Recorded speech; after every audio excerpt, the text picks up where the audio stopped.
नमस्कार दोस्तों, स्वागत है आपका रीडर्स एंड द मंक पर। एक ऐसा मंच जहां हम किताबों की गहराइयों से वो रत्न निकालते हैं जो आपकी जिंदगी बदल सकते हैं।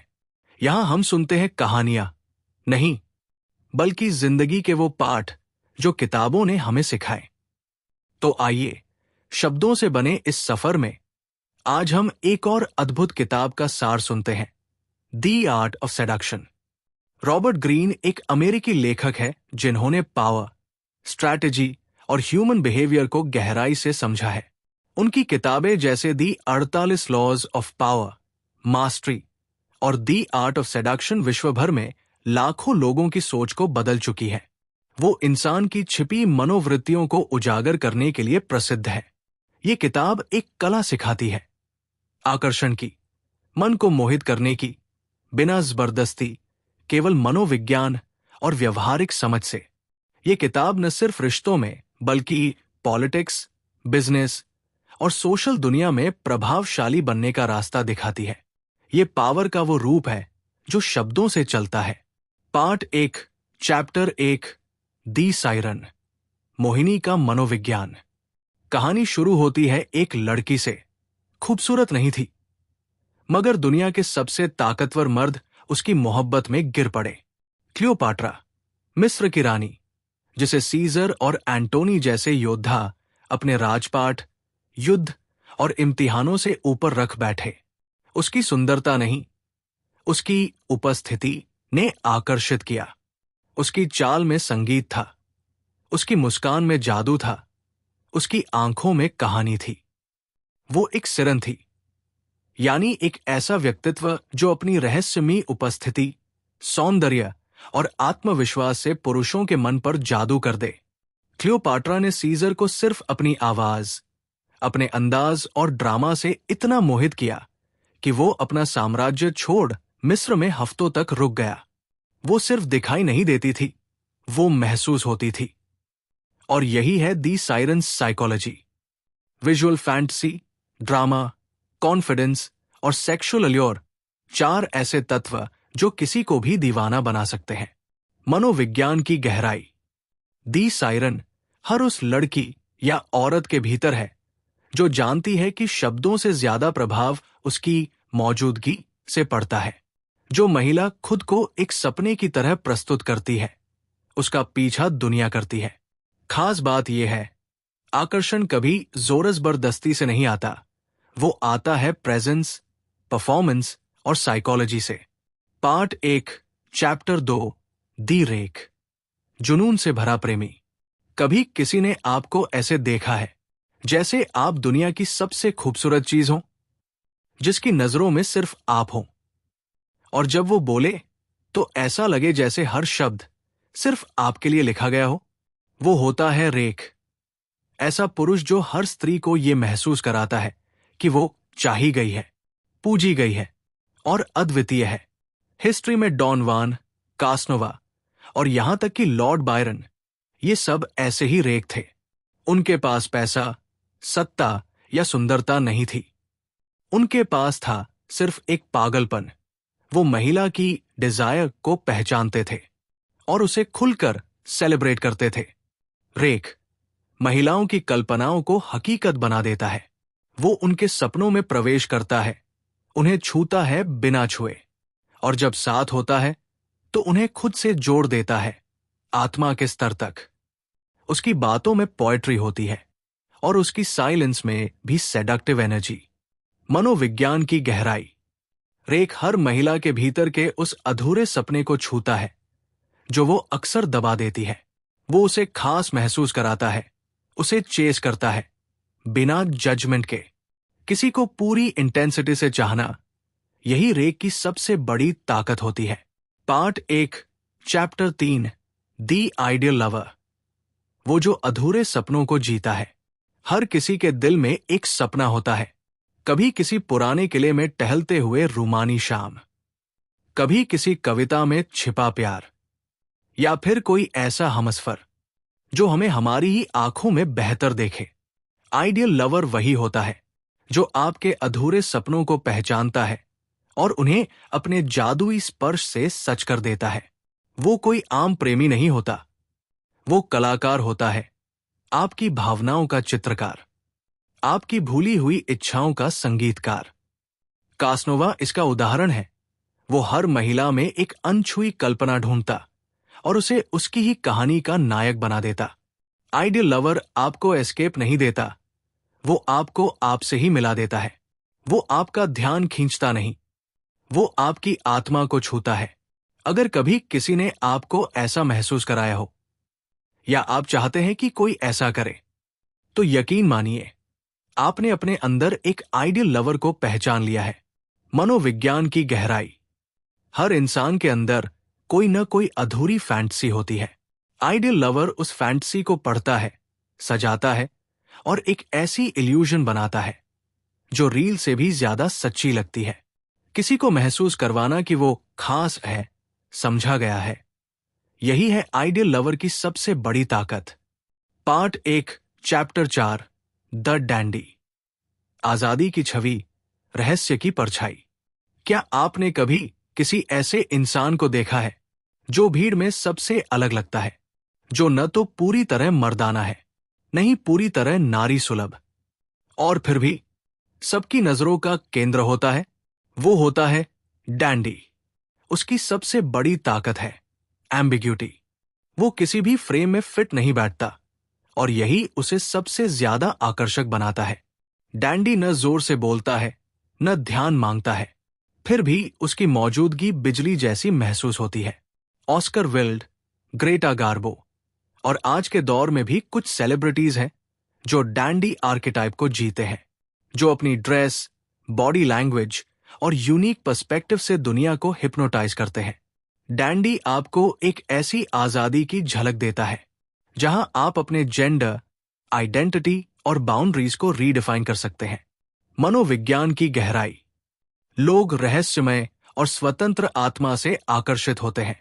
डैंडी वही करता है। वो परंपरा को चुनौती देता है और एक फैंटेसी बन जाता है।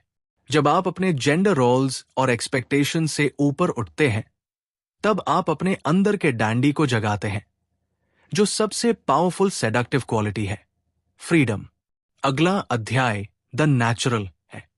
मासूमियत की वो ताकत जो हर दिल को जीत सकती है। Part 1, chapter 5, the natural. मासूमियत में छुपा आकर्षण।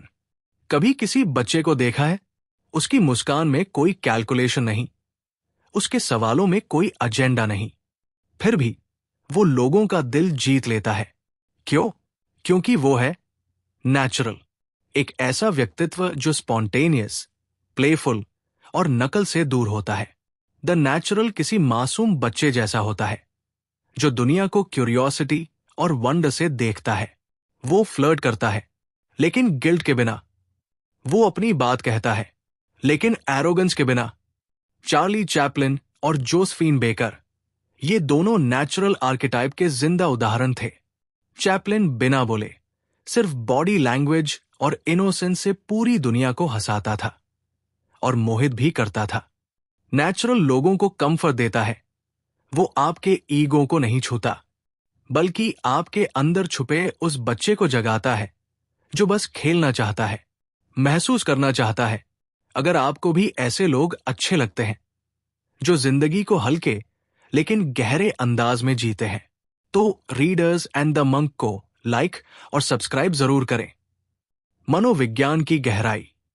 नेचुरल किसी को भी डिफेंसिवनेस से बाहर निकाल सकता है। उसकी मासूमियत एक ऐसा शील्ड है जो दिलों को खोल देती है।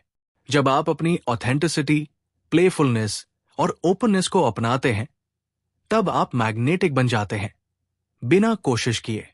अगला अध्याय है द कॉकेट, जो दिल भी देती है और दूर भी चली जाती है। पार्ट 1, चैप्टर 6, द कॉकेट, वो जो पास होकर भी दूर होती है। क्या आपने कभी किसी को इतना चाहा है कि जब वो पास आता है तो सब कुछ ठहर जाता है, और जब वो दूर जाता है तो सब कुछ बिखर जाता है? वो होती है कॉकेट, जिसका चार्म उसकी नाव में होता है, उसके ठहराव में होता है। कॉकेट आपको करीब आने देती है, पर एकदम नहीं। धीरे, बहुत धीरे। वो इशारा करती है, फिर पीछे हटती है। उसका खेल है होप और फ्रस्ट्रेशन का डांस। नेपोलियन बोनापार्टे की जोसेफिन या फिर क्वीन एलिजाबेथ आई, दोनों ने कॉकेट की शक्ति को जीकर इतिहास रचा। कॉकेट का जादू उसके कॉन्ट्रडिक्शंस में होता है। वो गर्म भी है और ठंडी भी। वो दिखती है मानो बस एक कदम दूर है, पर उसे पाने के लिए आपको खुद को खोना पड़ता है। मनोविज्ञान की गहराई। कॉकेट हमारी सबसे प्राइमल वीकनेस को छूती है, desire for what we can't have. जब आप किसी को इंस्टेंट ग्रेटिफिकेशन नहीं देते और रह रहकर अटेंशन और डिस्टेंस का खेल खेलते हैं, तब आप उस इंसान को अपने ऑर्बिट में बांध लेते हैं। अगले अध्याय में मिलेंगे दी चार्मर से, जो बिना प्यार किए ही लोगों को अपना बना लेता है। पार्ट 1 चैप्टर 7 दी चार्मर, जो बिना कहे दिल जीत लेता है। कभी किसी के साथ बैठे हों और अचानक आपको लगे कि आप बेहतर इंसान बन गए हैं। कोई ऐसा जो आपकी बातें गौर से सुनता है, आपकी मुस्कान में खुद को ढूंढता है। वो होता है दी चार्मर। चार्मर आपको अपनी दुनिया में नहीं खींचता, बल्कि आपकी दुनिया को ही खूबसूरत बना देता है। वो सवाल कम करता है, सुनता ज्यादा है। वो सलाह नहीं देता, बस ऐसा महसूस कराता है कि आप पहले से ठीक है। ड्यूक एलिंगटन, महान संगीतकार, अपने चार्म से हर जेंडर, हर रेस के दिलों को छूते थे। उनकी मौजूदगी एक थेरेपी थी। जिंदगी की तमाम थकानों के बीच एक आरामदायक मुस्कान। चार्मर की सबसे बड़ी कला होती है अपने ईगो को साइड में रखकर सामने वाले की भावनाओं में घुल जाना। मनोविज्ञान की गहराई। चार्मर का जादू सेक्सुअल नहीं, साइकोलॉजिकल होता है। वो आपको आपके अंदर से सुंदर महसूस कराता है। लोगों को पसंद आने के लिए पहले उन्हें महसूस कराऊं कि वो खुद को पसंद करें। अगला अध्याय है द कैरिस्मेटिक, वो जादू जो आंखों में होता है और आत्मा में उतर जाता है। पार्ट 1 चैप्टर 8 द कैरिस्मेटिक, जो दिखता नहीं लेकिन छा जाता है। कुछ लोग बोलते हैं तो सन्नाटा सुनने लगता है। वो भीड़ में आते हैं और आंखें खुद ब खुद उनकी तरफ घूम जाती है। कोई जादू नहीं, कोई स्क्रिप्ट नहीं, बस एक उपस्थिति। वो होते हैं द कैरिस्मेटिक्स। करिश्मा कोई चालाकी नहीं, वो एक इनर पावर है। कॉन्फिडेंस, क्लैरिटी और पर्पस की चमक। वो लोग जो खुद पर यकीन करते हैं और अपने यकीन से आपको भी यकीन दिला देते हैं। John F Kennedy, Martin Luther King junior. या फिर ओपरा विनफ्रे। इनके शब्दों से ज्यादा इनकी नजरों में असर था। कैरिस्मेटिक व्यक्ति एम्बिग्यूटी से नहीं डरता। वो अपनी इम्परफेक्शंस के साथ भी पावरफुल लगता है, क्योंकि उसका दिल साफ होता है। मनोविज्ञान की गहराई। करिश्मा कोई टैलेंट नहीं, स्टेट ऑफ बीइंग है। जब आप अपने मकसद और एनर्जी के साथ अलाइन होते हैं, तब आप नेचुरली मैग्नेटिक बन जाते हैं। इंस्पायर करने के लिए परफेक्ट बनना जरूरी नहीं, ऑथेंटिक और इंटेंस होना जरूरी है। अगला अध्याय है द स्टार, जो एक सपना बनकर हर किसी की आंखों में बस जाता है। पार्ट 1 चैप्टर 9 द स्टार, वो जो सपना बनकर आंखों में उतर जाए। हम सबकी जिंदगी में एक ठहराव होता है, एक रूटीन जो थका देता है, एक रियलिटी जो भारी लगती है। तब अचानक कोई आता है जो इस सादी दुनिया में रंग भर देता है, जो खुद एक सपना लगता है। वो होता है द स्टार। स्टार कोई सेलिब्रिटी ही नहीं होता, वो कोई भी हो सकता है जो अपने अंदर एक मिथिकल अरोरा लेकर चलता है, जिसका चाल ढाल, बातों का अंदाज, प्रेजेंस ही हिप्नोटिक होती है। मरिलिन मॉनरो, डेविड बोई या फिर शाहरुख खान, ये सब लोग सिर्फ इंसान नहीं थे, ये फीलिंग थे जो लोगों के दिलों में बस गए। स्टार कभी सब कुछ नहीं बताता, वो खुद में एक पजल होता है जिसे हल करते करते लोग दीवाने हो जाते हैं। अगर आप कभी किसी को देखकर ये सोचें कि काश मैं भी ऐसा होता, तो समझिए आपने किसी स्टार को देख लिया है। मनोविज्ञान की गहराई। स्टार अपने चारों ओर एक ड्रीम लाइक ऑरा बनाता है और लोग उस फैंटेसी में खो जाना चाहते हैं। लोगों को एस्केप दो, कुछ ऐसा बनो जो उनकी दुनिया से अलग लगे, अनरीचेबल, अनफॉरगेटेबल और स्लाइटली अनरियल। और अब अगला पड़ाव है दी एंड सेड्यूसर, यानी वो जो आकर्षित नहीं करता बल्कि दूर कर देता है। पार्ट 1, चैप्टर 10, दी एंटी सेड्यूसर। वो जो आकर्षित नहीं करता बल्कि दूर कर देता है। सोचिए, कोई आपकी तरफ देख रहा है, लेकिन आंखों में वार्मथ नहीं, सिर्फ मांग। वो आपके पास आना चाहता है, लेकिन खुद में कोई चमक नहीं, कोई मिस्ट्री नहीं, बस एक बेसब्र, नीडी एनर्जी। यही है एंटी सेड्यूसर, वो इंसान जो आपको अपनी ओर खींचने के बजाय रिपेल करता है। क्यों? क्योंकि उसमें है जरूरत से ज्यादा self absorption, lack of confidence, conversation में डलनेस और सबसे बड़ी बात, डेस्परेशन। एंटी सेड्यूसर कभी आपको महसूस नहीं कराता कि आप खास हैं। वो या तो अपने बारे में ही बोलता रहता है या फिर हर वक्त वैलिडेशन मांगता है। लुइस 16 ऑफ फ्रांस इसका क्लासिक उदाहरण था। राजा होते हुए भी उसके अंदर कोई मैग्नेटिज्म नहीं था, सिर्फ ऑकवर्ड साइलेंस और अनइंस्पायर्ड एनर्जी। अगर कभी किसी के साथ रहकर आपको बोझ महसूस हुआ हो, तो यकीन मानिए आप एंटी सेडक्शन का शिकार हो चुके हैं। तो इस जानकारी को सहेजिए और रीडर्स एंड दी मंक को लाइक और सब्सक्राइब जरूर कीजिए, क्योंकि यहां हम सीखते हैं आकर्षण की असली कला, मनोविज्ञान की गहराई। एंटी सेडक्शन का मूल कारण है lack of self awareness and emotional intelligence. आकर्षण पैदा करने से पहले अपनी ऊर्जा और प्रेजेंस को सुधारें। जो खुद को पसंद नहीं करता, उसे कोई और क्यों पसंद करेगा?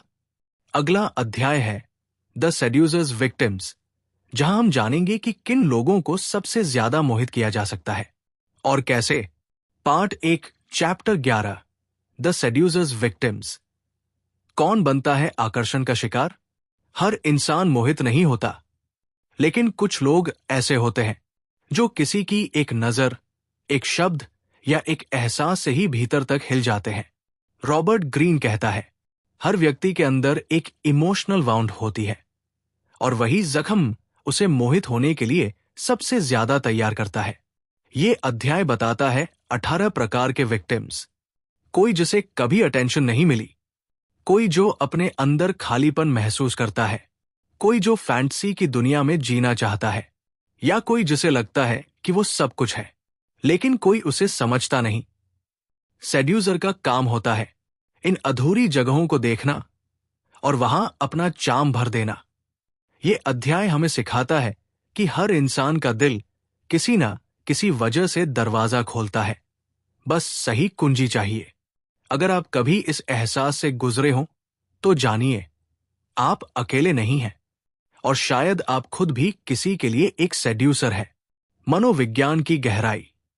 हर इंसान एक कहानी है और उसकी कमजोरियां ही उसकी मोहित होने की सबसे बड़ी वजह है। अच्छा सेड्यूसर वही है जो सामने वाले की साइकोलॉजी को गहराई से पढ़े और उसकी जरूरत को बिना बोले समझ ले। अब अगले भाग में शुरू होगा पार्ट 2, द सेडक्टिव प्रोसेस, यानी आकर्षण की असली रणनीति का सफर। Part 2, chapter 12, choose the right victim. सही शिकार चुनिए, वरना सब व्यर्थ है। किसी को मोहित करना कोई जादू नहीं, लेकिन अगर जादू गलत इंसान पर चला तो या तो असर नहीं होगा या वो जादू आप पर ही उल्टा पड़ सकता है। इसलिए सेडक्शन का सबसे पहला और सबसे जरूरी नियम है चूज द राइट विक्टिम। हर इंसान मोहित होने के लिए तैयार नहीं होता। कुछ लोग इमोशनली बंद होते हैं, कुछ सस्पिशन से भरे होते हैं, तो कुछ बस खुद से ही प्यार करते हैं। लेकिन कुछ लोग ऐसे भी होते हैं जो अटेंशन को तरस रहे होते हैं, जो अफेक्शन में हीलिंग ढूंढते हैं, या जिनकी आंखों में बस एक स्पार्क चाहिए होता है जगने के लिए। नेपोलियन ने जोसेफीन को इसलिए चुना था क्योंकि वो जानता था उसके अंदर वो लॉन्गिंग है जो उसे मोहित कर सकती है। सेड्यूसर आर्टिस्ट की तरह होता है, वो कैनवस नहीं बनाता, वो कैनवस को चुनता है। अगर आपने भी कभी गलत लोगों पर अपना प्यार, समय या एनर्जी बर्बाद की हो, तो ये अध्याय आपके लिए है। मनोविज्ञान की गहराई। हर किसी को आकर्षित नहीं किया जा सकता। सही इंसान को चुनना ही आधी जीत होती है। वो इंसान तलाशिए जिसमें डिजायर हो, खालीपन हो, और जो आपकी उपस्थिति को गहराई से महसूस कर सके। अगला अध्याय है create a false sense of security, यानी पहले भरोसा जीतिए फिर दिल।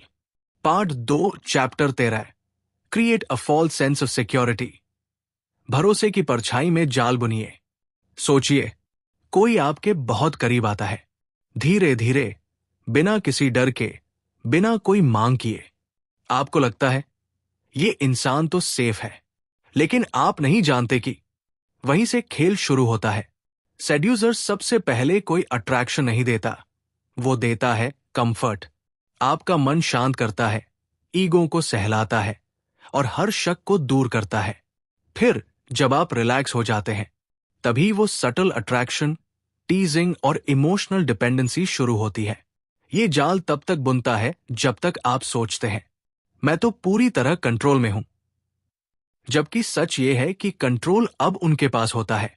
रिचलियू जैसे राजनयिकों और कई प्रेमियों ने ये कला सीखी थी। पहले भरोसा दो, फिर हल्का सा भ्रम, और धीरे धीरे पकड़ लो दिल। अगर आप चाहते हैं कि कोई आपकी बातों को सीने से लगाए, तो पहले उन्हें यह महसूस कराइए कि वो सुरक्षित है। मनोविज्ञान की गहराई। मनुष्य पहले भरोसा करता है, फिर दिल खोलता है। आकर्षण तब तक असरदार नहीं होता जब तक सामने वाला गार्डेड रहता है। पहले सुरक्षा का इल्यूजन दो, फिर धीरे धीरे असली मैजिक दिखाओ। अब आगे बढ़ते हैं। Chapter 14 send mixed signals. वो अध्याय जो सिखाता है कैसे कंफ्यूजन बन सकता है सबसे बड़ा attraction. Part 2 chapter 14 send mixed signals. जब साफ जवाब न देना सबसे बड़ा जवाब होता है। हम इंसान उस चीज को सबसे ज्यादा चाहते हैं जिसे हम पूरी तरह समझ नहीं पाते। जब कोई हमें कभी बहुत चाहने लगे और फिर अचानक थोड़ा दूर हो जाए, तो हम उलझते नहीं, हम बंधने लगते हैं। मिक्स्ड सिग्नल्स ये भ्रम पैदा करते हैं, और भ्रम सीधा दिमाग को नहीं, दिल को पकड़ता है। सेड्यूसर इस कला में माहिर होता है। वो कभी प्यार दिखाता है, कभी उदासीनता, कभी पास आता है, फिर एक कदम पीछे हट जाता है। आप सोचते हैं क्या ये सच्चा है या बस खेल? और इसी सवाल में आप बंध जाते हैं। माता हरी, प्रसिद्ध डांसर और जासूस, इसी टेक्निक की उस्ताद थी। वो अपने जेस्चर से इनवाइट करती थी और अपनी मिस्ट्री से कंट्रोल। अगर कभी किसी ने आपको उलझा कर रख दिया हो और आप फिर भी उनसे दूर न जा सके हों, तो जानिए आप मिक्स्ड सिग्नल्स के जाल में थे। मनोविज्ञान की गहराई। माइंड हमेशा क्लोजर चाहता है, और जब क्लोजर नहीं मिलता तो ऑब्सेशन पैदा होता है। जब आप हर समय प्रेडिक्टेबल नहीं होते, तब आप आकर्षण के इंस्टेड एडिक्शन बन जाते हैं। अगले अध्याय में सीखेंगे appear to be an object of desire, यानी कैसे खुद को एक फैंटेसी में बदलना है। Part 2 chapter 15 appear to be an object of desire. खुद को एक ख्वाब में बदल दो। कभी देखा है जब एक कलाकार स्टेज पर आता है और भीड़ पहले से दीवानी होती है, या कोई इंसान कमरे में प्रवेश करता है और सबकी नजरें खुद ब खुद उसकी ओर मुड़ जाती हैं। ऐसा क्यों होता है? क्योंकि वो अकेला नहीं चमक रहा होता, उसके आसपास डिजायर की हवा होती है। सेड्यूसर जानता है खुद को डिजायरेबल दिखाने का सबसे असरदार तरीका है दूसरों को यह दिखाना कि आपको और भी कई लोग चाहते हैं। जब लोग देखते हैं कि आपको पाने के लिए और लोग तैयार हैं, तो आपकी वैल्यू खुद ब खुद बढ़ जाती है। मरिलिन मॉनरो हमेशा खुद को अकेली नहीं दिखाती थी। वो हमेशा सराउंडेड होती थी एडमायरर्स से, जिससे एक इल्यूजन बनता था कि अगर सब उसे चाहते हैं तो मुझे भी चाहिए। अगर आप भी कभी ऐसा चाहते हैं कि कोई आपको सीरियसली ले, तो पहले खुद को एक्सक्लूसिव बनाइए, डिजायरेबल बनाइए। मनोविज्ञान की गहराई। लोग वो चाहते हैं जो सब चाहते हैं। जब आप खुद को एक डिजायरेबल ऑब्जेक्ट की तरह प्रेजेंट करते हैं, तो आप दूसरों की इमेजिनेशन में जगह बना लेते हैं, और वहीं से सेडक्शन शुरू होती है। अगला अध्याय है क्रिएट ट्रायंगल्स, यानी कैसे ईर्ष्या को सेडक्शन का हथियार बनाना है। Part 2 chapter 16 create triangles. जलन की आग में मोहब्बत और गहरी जलती है। कभी देखा है जब किसी को पाने के लिए कंपटीशन आ जाए तो वो इंसान और भी कीमती लगने लगता है। Welcome to the triangle. Seducer जब सिर्फ एक से नहीं बल्कि एक से ज्यादा लोगों के बीच अपना चार्म फैलाता है तो एक टेंशन पैदा होती है, एक इनसिक्योरिटी, और वहीं से जन्म लेती है जेलसी। जब कोई देखता है कि आपको कोई और चाहता है तो वो सोचने लगता है कहीं मैं कुछ मिस न कर दूं, और वहीं से वो आपका पीछा करने लगता है। क्लियोपाट्रा, मरिलिन मॉनरो और आज के दौर के कई आइकॉन्स, इन्होंने जेलसी को एक सेडक्टिव आर्ट बना दिया। ट्रायंगल सिर्फ जेलसी नहीं बनाता, वो अर्जेंसी पैदा करता है कि अगर मैंने अब कुछ नहीं किया तो ये इंसान मुझसे छिन जाएगा। अगर कभी किसी को पाने की चाहत तब बढ़ गई हो जब किसी और की नजर उस पर पड़ी हो, तो आप ये खेल पहले ही खेल चुके हैं। तो लाइक और सब्सक्राइब कीजिए रीडर्स एंड द मंक को, जहां दिल का खेल दिमाग से समझाया जाता है। मनोविज्ञान की गहराई। जेलसी अटेंशन को तेज करती है और अट्रैक्शन को अर्जेंट बना देती है। जब आप खुद को दूसरे लोगों के इंटरेस्ट में दिखाते हैं तो आप स्कैर्सिटी और डिजायरेबिलिटी दोनों को एक साथ एक्टिवेट कर देते हैं। अगला अध्याय है create an air of mystery, जो सिखाता है कि हर जवाब देने से बेहतर है कुछ सवाल खुला छोड़ देना। Part 2 chapter 17 create an air of mystery. जब आप खुद को पूरी तरह न खोलें तभी लोग आपको पूरी तरह जानना चाहें। क्या आपने कभी किसी को देखा है जिसके बारे में सब जानने की कोशिश करते हैं पर हर बार बस थोड़ा सा ही पता चलता है, बस उतना ही जितना क्यूरियोसिटी को जिंदा रखने के लिए चाहिए। मिस्ट्री कोई इल्यूजन नहीं, वो एक स्ट्रैटेजिक साइलेंस है जहां हर जवाब अधूरा होता है और हर अधूरा जवाब दिल को और गहराई में खींचता है। सेड्यूसर जानता है अगर आप सब कुछ खुलकर बता दें तो आकर्षण खत्म हो जाता है, लेकिन अगर आप एक पजल बन जाए तो लोग आपको हल करने के लिए दिन रात एक कर देंगे। ग्रेटा गार्बो और मर्लिन डायट्रिच जैसे आइकॉन्स अपने बारे में सिर्फ उतना ही बताती थी जितना उन्हें एक लेजेंड बनाने के लिए जरूरी था। अगर आप चाहते हैं कि कोई आपकी बातों में डूबा रहे तो सब मत कहिए, कुछ छिपा लीजिए। मनोविज्ञान की गहराई। मानव मन स्वाभाविक रूप से उन चीजों के पीछे भागता है जो पूरी तरह सामने नहीं आती। हमेशा एक पर्दा रखिए अपने असली रूप पर, क्योंकि रहस्य आपको साधारण से असाधारण बना देता है। अगले अध्याय में जानेंगे use the demonic power of words, जहां शब्द सिर्फ मीन्स नहीं मैजिक बन जाते हैं। Part 2 chapter 18 use the demonic power of words, जब शब्द छू ले आत्मा को। क्या आपने कभी किसी की बातें सुनी हैं जो सुनते सुनते आपको आपके ही अंदर कहीं गहरा ले जाती हैं? ऐसी बातें जो शब्द नहीं लगती बल्कि जैसे कोई संगीत हो, कोई सम्मोहन हो। यही होती है शब्दों की शैतानी ताकत। सेड्यूसर जानता है कि शब्दों से छुआ जा सकता है। वो जुबान से वो कहता है जो हाथ भी नहीं कह सकते, और जब शब्द इमेजिनेशन को छूते हैं तो डिजायर खुद ब खुद जाग जाती है। वो मेटाफोर में बात करता है, कभी कहानियों के जरिए तो कभी अधूरी पंक्तियों में। नेपोलियन जब जोसेफिन को पत्र लिखता था तो हर शब्द में लॉन्गिंग, पेन और पावर छुपा होता था, और वो शब्द दिल के दरवाजे बिना दस्तक खोले भीतर चले जाते थे। अगर आप चाहते हैं कि लोग आपके शब्दों में खो जाएं, तो बस बोलिए मत, महसूस कराइए। मनोविज्ञान की गहराई। शब्द वो दरवाजा है जो इमेजिनेशन को खोलते हैं। फ्लर्टेशन, सेडक्शन और कनेक्शन का असली जादू तब शुरू होता है जब आप प्लेन बातें छोड़कर पोएटिक, सजेस्टिव और इमोशनली एवोकेटिव भाषा बोलते हैं। अब अगला अध्याय है पोएटिसेस योर प्रेजेंस, जिसमें सीखा जाएगा कि खुद को एक लिविंग आर्टवर्क की तरह कैसे पेश करें। Part 2 chapter 19 poeticize your presence. जब आपकी मौजूदगी बन जाए एक कविता। क्या आपने कभी किसी को देखा है जो कमरे में बिना कुछ कहे भी एक कहानी सुना देता है? उसके चलने का अंदाज, उसकी आंखों की भाषा, उसके कपड़ों का रंग, हर चीज में एक पोएट्री होती है। सेड्यूसर जानता है खुद को ऑर्डिनरी तरीके से प्रेजेंट करना खुद से धोखा है। उसे चाहिए इफेक्ट, रिदम, ड्रामा और डेप्थ। जब आप अपनी हर हरकत में थोड़ी मिस्ट्री, थोड़ा सिंबलिज्म और थोड़ा इमोशन मिलाते हैं, तो आप एक इंसान नहीं, एक लिविंग पोएम बन जाते हैं। लॉर्ड बायरन, अंग्रेज कवि, खुद एक वॉकिंग मिथ थे। उनकी चाल, उनके कपड़े, उनके शब्द, सबने उन्हें रील से ज्यादा मैजिकल बना दिया। आपकी मौजूदगी जितनी लिरिकल होगी, लोग उतना ही आपको याद रखेंगे, क्योंकि इंसान शब्द भूल जाता है, पर जो उसे महसूस हुआ वो हमेशा याद रहता है। अगर आप चाहते हैं कि कोई आपको सिर्फ देखे नहीं, बल्कि आपको याद रखे, तो पोएटिक बन जाइए। मनोविज्ञान की गहराई।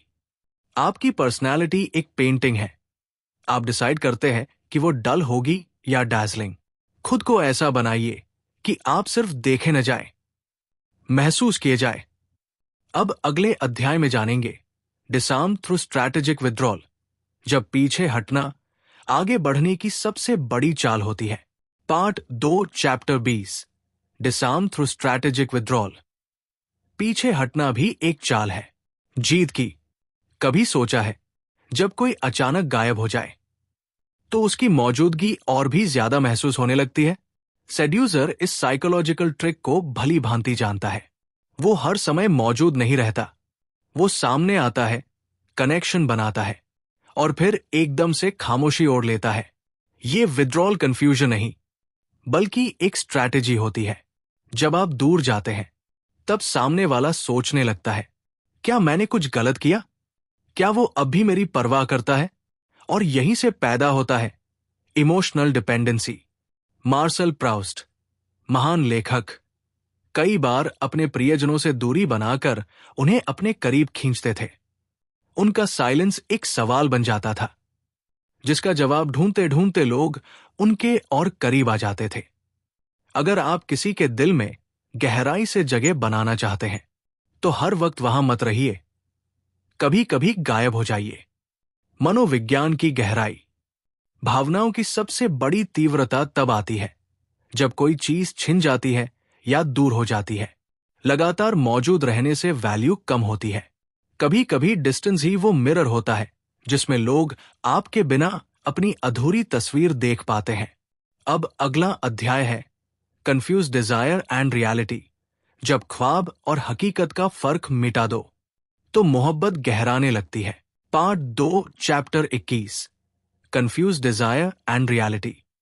जब ख्वाब और हकीकत का फर्क मिटा दो, हम जो चाहते हैं वो अक्सर वैसा नहीं होता जैसा वो सच में होता है।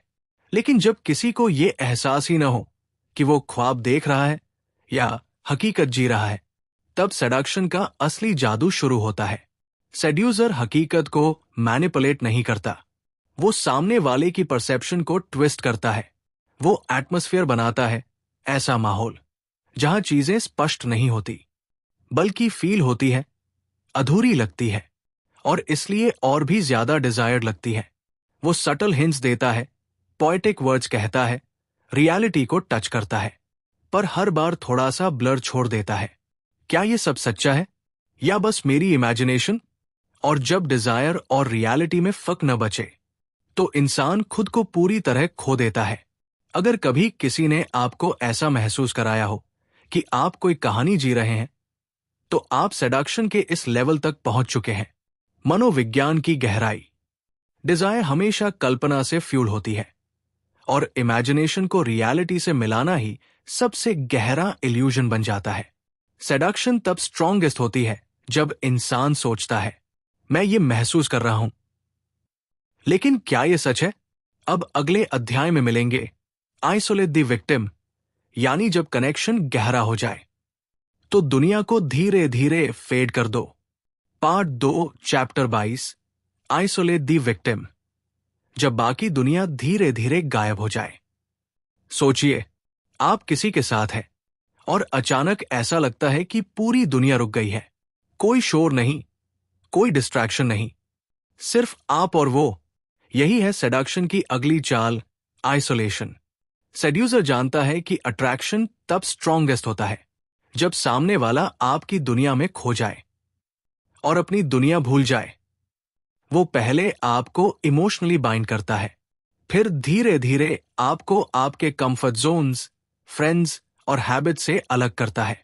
कभी सटल चार्म से, कभी ऐसे एहसास से कि बाकी सब तुम्हें समझते नहीं, सिर्फ मैं समझता हूं। मार्कीज दे सेड जैसे सेड्यूसर्स ने आइसोलेशन को एक वेपन की तरह यूज किया ताकि उनके वर्ड्स और प्रेजेंस एक हिप्नोटिक स्पेस बन जाए। अगर कभी किसी के साथ रहते हुए आपको लगा हो कि दुनिया छोटी हो गई है, बस वही सब कुछ है, तो समझिए आप इमोशनल आइसोलेशन के चार्म में थे। मनोविज्ञान की गहराई। जब आप किसी को इमोशनल या फिजिकल रूप से आइसोलेट करते हैं तो वो आपकी इन्फ्लुएंस में ज्यादा गहराई से डूब जाता है। आइसोलेशन का अर्थ सिर्फ दूर ले जाना नहीं है, बल्कि ये एक एटमॉस्फेयर बनाना है जहां सिर्फ आपकी मौजूदगी ही रियलिटी लगती है। अगला अध्याय है give them space to fall, the pursuer is pursued, जहां सामने वाला खुद आपको चेस करने लगेगा। Part 2 chapter 23 give them space to fall. जब वो खुद आपका पीछा करने लगे। कभी किसी को इतनी शिद्दत से चाहा है कि हर वक्त उसके आसपास रहना चाहा, और फिर जब वो थोड़ा दूर हुआ तो आपकी बेचैनी और बढ़ गई। बस यही है सेडक्शन की अगली चाल, दूरी से पैदा होने वाली तड़प। सेड्यूसर हमेशा सामने वाले को स्पेस देता है क्योंकि वो जानता है जब इंसान को ब्रीदिंग रूम मिलता है तब वो अपने इमोशंस को खुद महसूस करता है। अगर आप हर समय चेस करते रहेंगे तो आप ऑर्डिनरी लगने लगेंगे, लेकिन अगर आप थोड़ा रुक जाए, थोड़ा साइलेंस दे, तो सामने वाला खुद आपसे कनेक्ट करना चाहेगा।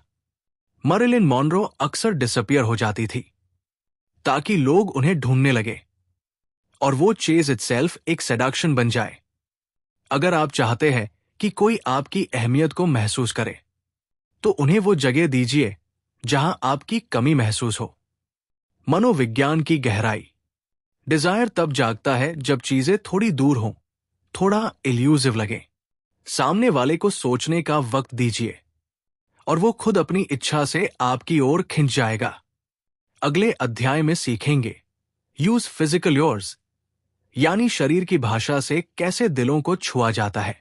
Part 2 chapter 24 use physical yours. जब नजरें, चाल और छुअन बन जाए जादू।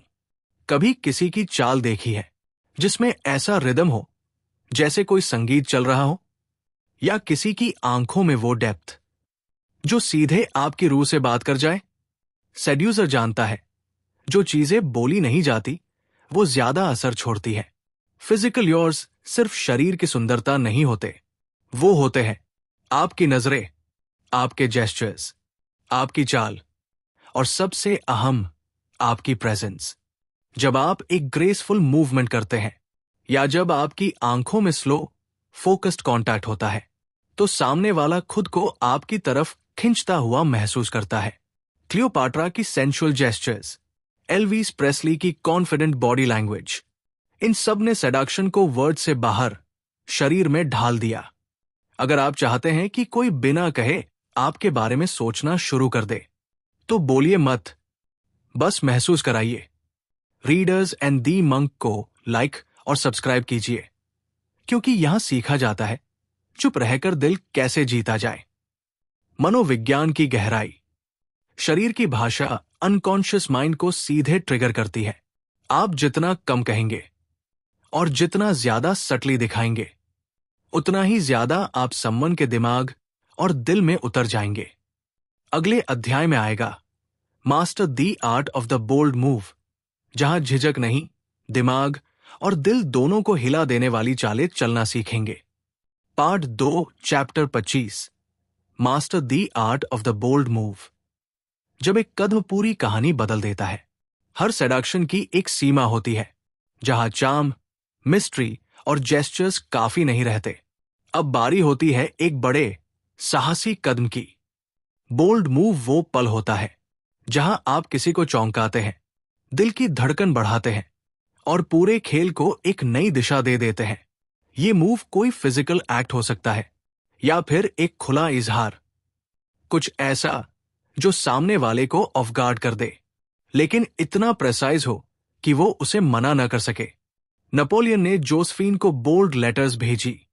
क्लियोपाट्रा ने सीजर के सामने खुद को एक कालीन में लपेटकर पेश किया। ये थे वो जेस्चर्स जो दिल को दहला गए और अटूट कनेक्शन बना गए। अगर आप चाहते हैं कि आपकी याद सालों तक किसी के दिल में रह जाए, तो एक ऐसा कदम उठाइए जो उन्हें हिला दे। मनोविज्ञान की गहराई। बोल्ड जेस्चर्स इमोशनल वॉल्स को गिरा देते हैं और एक्साइटमेंट को पीक तक ले जाते हैं। जब समय आए तो पीछे मत हटिए, क्योंकि कभी कभी एक बोल्ड स्टेप ही दिलों को जोड़ता है, हमेशा के लिए। अगले अध्याय में जानेंगे बिवेयर दी आफ्टर इफेक्ट्स, जब जादू चल जाए तो उसके बाद की जिम्मेदारी क्या होती है। पार्ट 2 चैप्टर 26, बिवेयर दी आफ्टर इफेक्ट्स, जब आकर्षण अपना असर छोड़ जाए। तब क्या? सेडक्शन कोई साधारण खेल नहीं, ये दिलों के साथ खेलता है, उम्मीदों को जगाता है और कई बार किसी की पूरी दुनिया बदल देता है। पर सवाल यह है, क्या आप इसके बाद की जिम्मेदारी उठाने के लिए तैयार हैं? कई सेड्यूसर्स अपने चार्म का असर छोड़कर निकल जाते हैं और पीछे छोड़ जाते हैं इमोशनल वूंड्स, अधूरी कहानियां और बिखरे हुए एहसास। बायरन और डॉन वान जैसे इतिहास के आइकॉनिक लवर्स ने कई दिलों को जीता, पर पीछे सिर्फ दर्द छोड़ा। और एक सेड्यूसर जो असर के बाद खालीपन छोड़ जाए, वो अंत में खुद भी तन्हा हो जाता है। अगर आप किसी को छू लेते हैं तो उसके दिल का दर्द भी आपकी जिम्मेदारी बनता है। रीडर्स एंड दी मंक को लाइक और सब्सक्राइब जरूर कीजिए, क्योंकि हम सिखाते हैं न सिर्फ कैसे दिल जीते जाते हैं, बल्कि कैसे उन्हें संभाला भी जाता है। मनोविज्ञान की गहराई। हर इमोशनल कनेक्शन एक असर छोड़ता है, और वो असर अगर टॉक्सिक हो तो वो आपकी छवि को मिटा सकता है।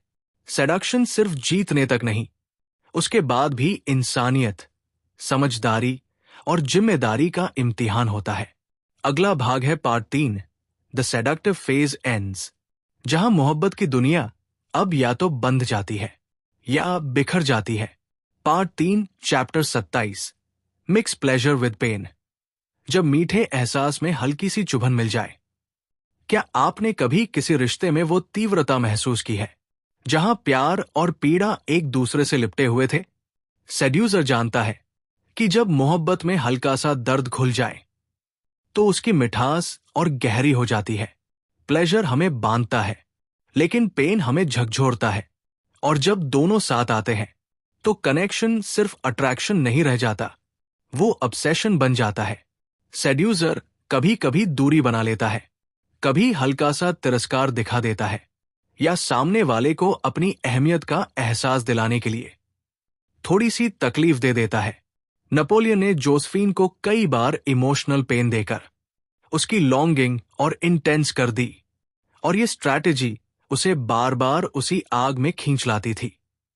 अगर आपने कभी किसी को तब और ज्यादा चाहा हो जब उन्होंने आपको थोड़ा ठुकरा दिया हो, तो आप इस आर्ट के शिकार रह चुके हैं। मनोविज्ञान की गहराई। प्लेजर के साथ पेन मिलाने से अटैचमेंट इंटेंस और एडिक्टिव हो जाती है। सेडक्शन को संतुलित रखिए, थोड़ी दूरी, थोड़ा सस्पेंस और हल्की सी चुभन, ये सभी चीजें रिश्ते को ऑर्डिनरी से एक्स्ट्राऑर्डिनरी बना देती है। अगला अध्याय है give them the rope, let them fall, जहां सामने वाला खुद आपके जाल में विलिंगली उतर जाता है। Part 3 chapter 28, give them the rope, let them fall, जब वो खुद चलकर आपके जाल में आ जाए। एक कुशल सेड्यूसर कभी किसी को जबरदस्ती नहीं खींचता, वो सामने वाले को चुनाव का इल्यूजन देता है, वो सटल क्लूज देता है, डिजायर जगाता है, फैंटेसी का दरवाजा खोलता है, और फिर चुपचाप एक तरफ हट जाता है। अब सामने वाला सोचता है, ये डिसीजन मेरा है, लेकिन हकीकत में वो हर कदम पहले ही बिछाया जा चुका होता है। गिव देम द रोप, यानी उन्हें इतना कॉन्फिडेंट बना दो कि वो खुद ही आगे बढ़े। पर असल में वो उसी रास्ते पर चल रहे होते हैं जो आपने बड़ी चालाकी से सजाया होता है। मैडम दे पॉम्पडोर, लुइस 15 की प्रेमिका, ने खुद को कभी मजबूर नहीं किया। उसने राजा को यह एहसास कराया कि ये सब उसकी इच्छा थी। अगर आप चाहते हैं कि कोई न सिर्फ आपकी ओर आए, बल्कि इस एहसास में भी रहे कि उन्होंने आपको चुना है, तो उन्हें रोक दीजिए और देखिए वो कैसे खुद आपके जाल में गिरते हैं। मनोविज्ञान की गहराई। लोग अपने डिसीजंस पर ज्यादा इमोशनली इन्वेस्ट करते हैं। जब आप सामने वाले को ऐसा फील कराते हैं कि उन्होंने खुद चुना है, तो वो उस कनेक्शन को और भी स्ट्रांगली निभाते हैं। अगला अध्याय है lead the target to the conclusion, the perfect illusion, जहां सच्चाई और कल्पना इतनी गहराई से मिल जाती है कि फर्क कर पाना नामुमकिन हो जाता है। Part 3, chapter 29, lead the target to the conclusion. जब सामने वाला सोचता है कि उसने चुना, लेकिन खेल तो आपने रचा था। कभी कभी सेडक्शन में सबसे बड़ा जादू होता है सिर्फ रास्ता दिखाना, मंजिल नहीं। सेड्यूसर कभी सीधे नहीं कहता, वो संकेत देता है, रहस्य रचता है, और फिर सामने वाला खुद वो निष्कर्ष निकालता है जो सेड्यूसर पहले से चाहता था। जब कोई खुद किसी नतीजे पर पहुंचे, तो वो उस पर गहराई से यकीन करता है। उसे लगता है ये मेरी सोच है, मेरी पसंद है, पर असल में वो सिर्फ उस कहानी का किरदार होता है जो आप बड़ी चतुराई से गढ़ चुके होते हैं। माता हरी, महान जासूस और डांसर, ने अपने प्रेमियों को कभी भी ओपन प्रपोजल नहीं दिया। बस इतना किया कि उनकी फैंटेसी को हवा दी, बाकी कदम उन्होंने खुद बढ़ाए।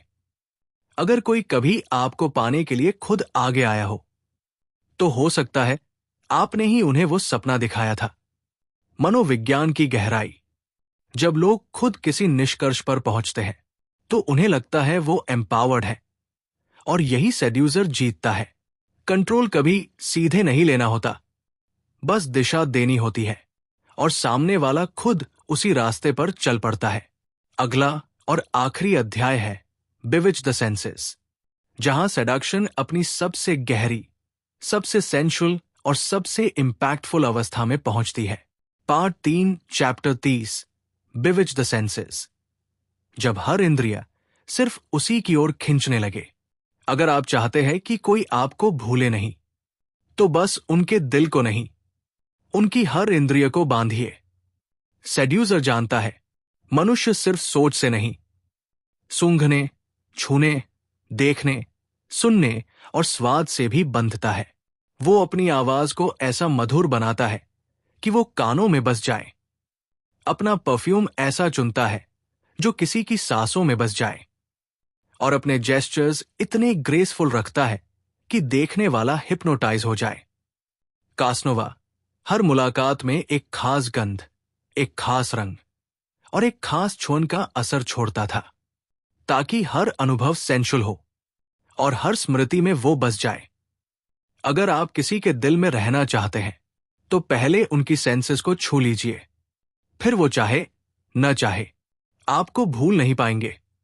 रीडर्स एंड द मंक को लाइक और सब्सक्राइब जरूर करें, क्योंकि यहां हम सिर्फ किताबों की बातें नहीं करते, बल्कि जिंदगी को महसूस करना सिखाते हैं।